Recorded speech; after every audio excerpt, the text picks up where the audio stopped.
La dernière fois, on a parlé du DLC qui fâche et qui fâche toujours, puisque dans les commentaires, il y a quand même, je crois, la moitié des personnes qui sont d'accord avec mon point de vue, l'autre moitié qui est totalement en désaccord. Mais alors vraiment, il n'y a pas d'entre-deux. Bref, aujourd'hui, on parle des 3 nouvelles méga évolutions des starters de Kalos, méga Amphinobie, méga Goupelin et méga blindé pique. On a donc la blindé piquite, la Goupelinite et l'amphinolite. Et oui, je sais que certains espéraient autre chose, mais non, ça reste un contenu qui est destiné aussi aux enfants, donc évidemment qu'ils allaient pas nous sortir vous savez quoi. Qu'est-ce qui pose problème avec ces méga évolutions?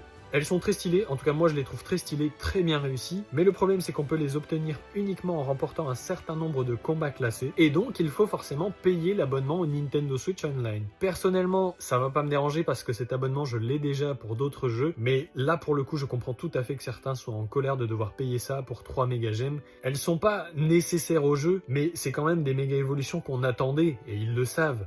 Et là, pour le coup, on peut pas blâmer Game Freak, mais seulement Nintendo, parce que Game Freak ne récupérera pas d'argent sur l'abonnement Nintendo Switch Online. Donc, à mon avis, c'est Nintendo qui a dit, tiens, bah, vous allez nous mettre 3 méga évolutions assez stylées, et comme ça, ils seront obligés de payer pour les avoir. Et ça, c'est vache. Voilà, n'hésitez pas à me dire ce que vous en pensez, et n'hésitez pas surtout à me dire ce que vous pensez du design de ces méga évolutions. Personnellement, je les trouve vraiment très très classe, en dépit du fait qu'elles soient finalement payantes. Et on se retrouve plus tard pour parler du nouveau jeu Pokémon qui sortira l'année prochaine.